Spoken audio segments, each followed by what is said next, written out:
అందరికీ నమస్కారం. కార్తీక కథామాలికలకు మీకు స్వాగతం. ఈరోజు మనం చెప్పుకోబోయే కథ అద్దంలో ఒకరోజు. రచన శీల సుభద్రాదేవి గారు.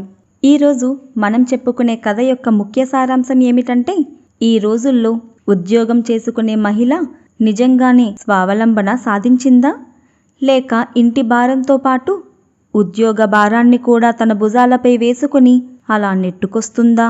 ఇలా సతమతమయ్యే యమున ప్రతిబింబం చెప్పే సత్యమేమిటో మీరు వినాలనుకుంటున్నారా? అయితే ముందుగా కార్తీక కథామాలికలు ఛానల్ని సబ్స్క్రైబ్ చేసుకొని నన్ను కొంచెం సపోర్ట్ చేయండి. ఇక కథలోనికి వెళితే, బయట విజిల్ శబ్దం వినబడేసరికి గబుక్కున లేచింది యమున. అప్పుడే చెత్త తీసుకువెళ్లే అబ్బాయి వచ్చేసినట్లున్నాడే అనుకుంటూ బద్ధకాన్ని ఒక్క ఉదుటున విదిలించి కప్పుకున్న దుప్పటి మడత పెట్టేసింది. వంటగదిలోని చెత్తబుట్టని తీసుకువచ్చి వీధి తలుపు తీసి గుమ్మం పక్కనే పెట్టి తలుపు దగ్గరే పడి ఉన్న వార్తాపత్రికను తీసి హాలులోని టీపాయ్ మీద పెట్టింది. ఓసారి గడియారం వైపు చూసి జడని ముడివేసుకుంటూ స్నానాల గదిలోనికి దూరింది. తొందరగానే కాలకృత్యాలు తీర్చేసుకుని అక్కడే ఉన్న అద్దంలో బొట్టు సవరించుకుంటూ చూసింది. ఆశ్చర్యం! యమునకు అద్దంలో తన ముఖం కనిపించలేదు సరికదా, పనమ్మాయి లక్ష్మి ముఖం కనిపించింది. తుల్లిపడింది. అన్నట్లు లక్ష్మి తన భర్తకి ఒంట్లో బాగోలేదని ఈరోజు రానన్నది కదా. మనసులో చేయాల్సిన పని బెంగ గంట మోగినట్లుగా గుర్తు చేసుకుంది. ఇక అంతే, టైముందేమో, కాసేపు పేపర్లోని హెడ్లైన్లు తిరగేద్దామనుకున్న ఆలోచనని కూడా ఆ ముఖం తుడుచుకునే తువ్వాలుతోనే తుడిచేసుకుని వంటింట్లోనికి పరుగుపెట్టింది.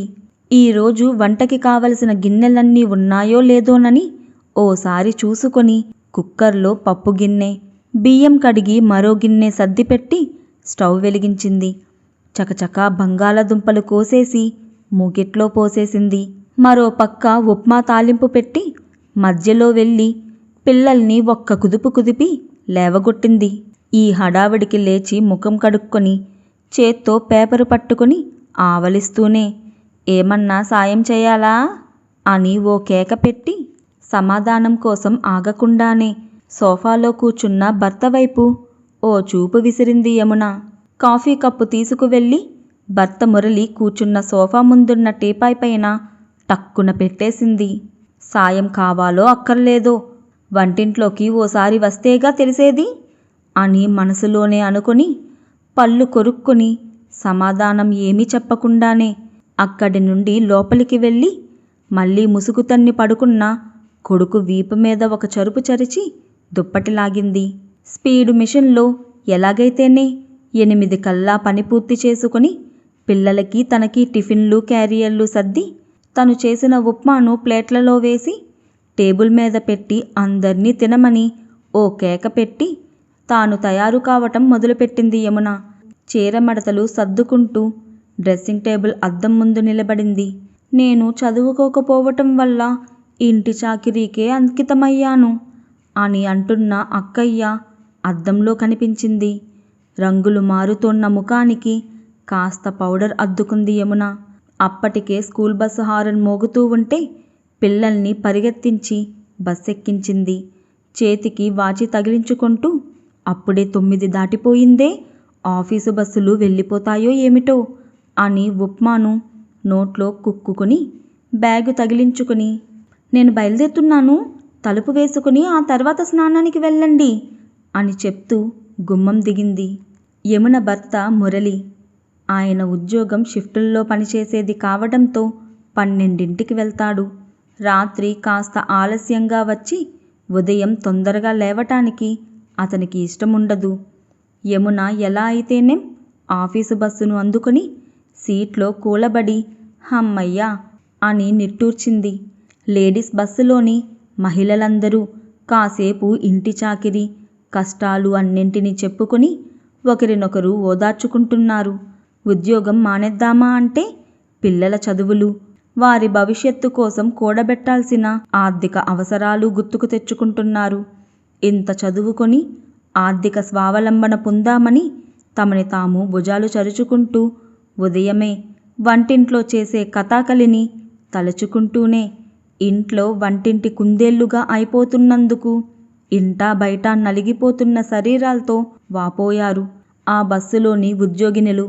ఆఫీసులో అడుగుపెట్టిన యమున సీటులో కూలబడి ఓ గుక్కెడు మంచినీళ్లు తాగింది.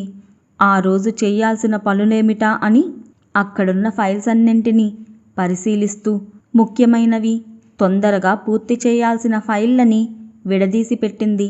యమున పనిలో మునిగిపోయుండగా ఇందిర వచ్చి, యమున, లంచ్కి వెళ్దాంరా, ఆకలికి నాకు తలనొప్పిగా ఉంది అంటూ వచ్చింది. వాచి చూసి అప్పుడే లంచ్ టైం అయిపోయిందా అనుకుంటూ లేచింది యమున.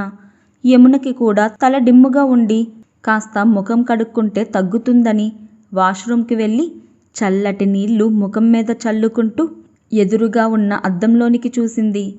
ఆమెకి తన ముఖం కాక బస్సులోనూ ఆఫీసులోనూ తనకు తెలిసిన ఉద్యోగినుల ముఖాలన్నీ యానిమేషన్ చిత్రాలలో ఒకదాని తర్వాత ఒకటి కనిపిస్తున్నట్లుగా కనిపించసాగాయి. యమునకి విసుగ్గా అనిపించింది. అద్దంలో నా ముఖం కనిపించదే అని ముఖం రుమాలుతో తుడుచుకుంటూ చికాకును కూడా తుడిచిపెట్టేసి కణతలు నొక్కుకుంటూ బయటకు వచ్చింది. ఏమిటోయ్, నీకు తలనొప్పిగా ఉందా అని అడిగింది ఇందిర. బలహీనంగా నవ్వింది యమున. లంచ్ పూర్తి చేసి మళ్ళీ సీటులో కూర్చున్నాక 5 కొట్టే వరకు మరి ఇల్లు గుర్తుండదు, ఇంకేమీ గుర్తుండదు. అందులోనూ 2 రోజుల్లో ఆఫీసులో ఆడిషన్ ఉందని మేనేజర్ ముందే హెచ్చరించాడు. తల ఎత్తకుండా ఆ ఫైల్స్నే చూస్తున్న యమునకి ఫోన్లో వరుసగా వస్తున్న మెసేజ్ రింగ్ విని సెల్ ఫోన్ తీసి చూసింది. రేపు పిల్లలకి స్కూలు ఫీజులు కట్టడానికి ఆఖరి రోజు అని స్కూల్ వాళ్ళు పంపిన రిమైండర్లవి. వెంటనే భర్తకి ఫోన్ చేసింది. ఏమండి, ఆఫీసులో నాకు ఈ 2-3 రోజులు సెలవు పెట్టడానికే లేదు. రేపు పిల్లలకి ఫీజు కట్టి తర్వాత ఆఫీసుకు వెళ్ళండి. మళ్ళా నేను మీకు చెప్పడం మర్చిపోతానేమోనని ఇప్పుడే చెప్పేస్తున్నాను. మీరు కూడా రిమైండర్ పెట్టుకోండి అని చెప్పింది. అబ్బా, నాకు కుదరదులే గాని నువ్వే లంచ్ టైంలో వెళ్ళి కట్టేయు, ఎప్పుడు నువ్వే వెళ్తావు కదా అని మురళి నిర్లక్ష్యంగా చెప్పి ఫోన్ పెట్టేశాడు. యమున మరింకేమీ మాట్లాడలేదు. ఇక ఆమెకి ఫైల్ మీద కూడా ఏకాగ్రత కుదరలేదు. ఆఫీసు టైం అయ్యే వరకు ఏదో చేశాననిపించి అన్నీ సర్దేసి ఆఫీసు నుండి బయటపడింది. అదృష్టవశాత్తు బస్సు కూడా తొందరగానే దొరికింది. ఇంటికి వెళ్ళగానే చేయాల్సిన పనుల్ని ఒక్కసారి పునశ్చరణ చేసుకుంటూ ఆలోచనలో పడిపోయింది. ఇంటికి వెళ్ళగానే స్నానం చేసి జడ విప్పి ముడివేసుకుంటూ అద్దం ముందు నిలబడింది. అందులో ఈసారి అమ్మ ముఖం కనబడింది. ఉమ్మడి కుటుంబంలో పెద్ద కోడలిగా ఉండి కోడికూత కంటే ముందే లేచి బొంగరంలా పని చుడుతూ ఇల్లంతా తిరిగి తిరిగి సంసారాన్ని చక్కబెట్టుకుని అర్ధరాత్రి ఏ జామునో అలసిపోయి పక్క మీదకి చేరే అలసిపోయిన అమ్మ ముఖం కనిపించింది. అంతకుముందు అప్పుడప్పుడు అద్దంలో ముఖం చూసుకుంటూ ఉంటే ఈ వయసులో ఉన్నప్పటి అమ్మ ముఖాన్ని అక్క ముఖాన్ని గుర్తు తెచ్చుకుంటూ పోలికలు బాగా ఉన్నాయి అని అనుకోవడం, ఆ సరదా జ్ఞాపకాలు ఆమెకు గుర్తుకు వచ్చాయి. పోలికలు ముఖ కవలికల్లోనే కాదు, జీవన విధానంలో కూడా అని పేలవంగా నవ్వుకుంది యమున. అంతలోనే పిల్లలు ట్యూషన్ నుండి వచ్చేశారు. వాళ్ళని స్నానాల గదిలోనికి తోసి తాను కూడా కాస్తంత కాఫీ వెచ్చబెట్టుకొని పిల్లలకి పాలు స్నాక్సు ప్లేట్లలో సర్దింది. ఆఫీసు నుండి వస్తూ తెచ్చిన కాయగూరల్ని ఫ్రిడ్జ్లో సర్ది రేపటి వంటకు చిక్కుడుకాయలు పళ్ళెంలో వేసుకొని ముక్కలు చేస్తూ టీవీ ఆన్ చేసింది. ప్రతి ఛానల్లోనూ వార్తల్లో ఒకదాని తర్వాత ఒకటే బ్రేకింగ్ న్యూసులు. భార్య తాను చేయమన్న కూర చేయలేదని చెయ్యి నరికేసిన భర్త, ఆడపిల్లని కన్నదని కిరోసిన్ పోసిన భర్త, పెళ్లి చేసుకుని వదిలేశాడని భర్త ఇంటి ముందు ధర్నా చేస్తున్న భార్య, ఇలా ఎన్నో వార్తలు. విసుగు పుట్టి సీరియల్ చూద్దామని ఛానల్ని మార్చింది. వంట చేస్తున్న అత్తగారు కనిపించారు. అబ్బా, ఎంత ముచ్చటగా ఉంది అనుకునేంతలోనే తన కోడల్ని చంపడానికి కూరలో విషం కలుపుతున్న సీరియల్ ఒక దాంట్లో వస్తుంది. మరొక దాంట్లో తోడి కోడలికి కాఫీ కప్పులో నిద్రమాత్రలు కలిపే అమ్మాయి, భార్య మీద అనుమానంతో చెంప చెల్లుమనిపిస్తున్న భర్త మరొక ఛానల్లో. ఛ అని టక్కున ఆపేసింది. తల బద్దలవుతున్నట్లు ఉంటే కాఫీని గటగటా తాగేసింది. తెచ్చుకున్న చిక్కుడుకాయలను కోస్తూ ఆలోచనలో పడిపోయింది యమున. పిల్లలిద్దరూ పాల కప్పులు పట్టుకొని తల్లికి చెరోవైపు కూర్చొని ఆ రోజు స్కూల్లో జరిగిన కబుర్లను ఒకరి మీద ఒకరు పోటీ పడుతూ మరీ చెప్తున్నారు. అమ్మా, ఈరోజు క్లాసులో ఏమైందో తెలుసా?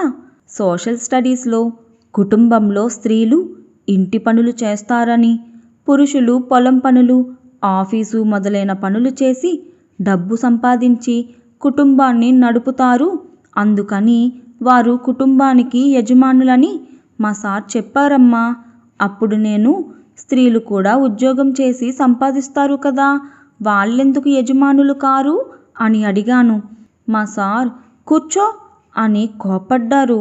మా క్లాసులో మరో అమ్మాయి లేచి, మా నాన్నకి ఉద్యోగం లేదు, మా అమ్మే పనిచేసి మా కుటుంబాన్ని నడుపుతుంది, మరి మా అమ్మే కదా యజమాని అని అడిగింది. దాంతో సార్ ఏమన్నారో తెలుసా? ఎప్పుడు ఇంటి యజమాని, ఇంటి పెద్ద అంతా మగవారేనట. అంతేకాదమ్మా, ఆ మాట చెప్పేసి మమ్మల్ని ఇంకేమీ మాట్లాడనివ్వలేదు. అదెట్లా అవుతుందమ్మా అని ఎంతో అమాయకంగా అడిగింది యమున కూతురు. పాపని చటుక్కున దగ్గరకు తీసుకుని బుగ్గ మీద ముద్దు పెట్టింది Yamuna.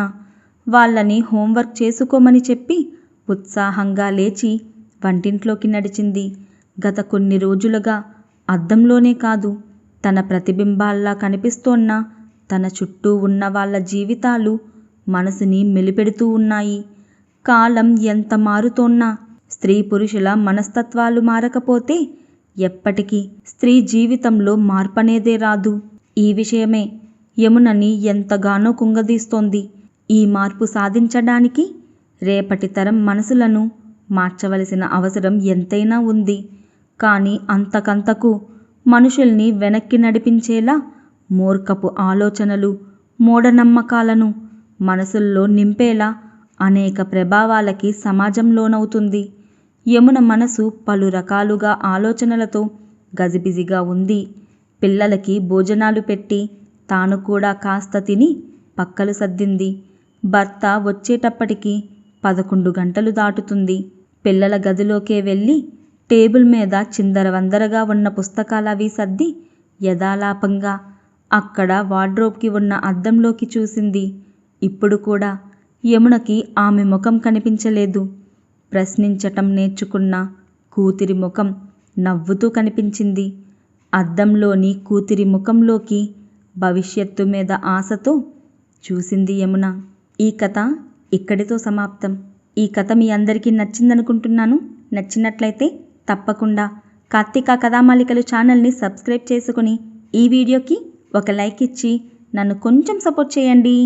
Please like, share, comment and subscribe to Karthika కథామాలికలు.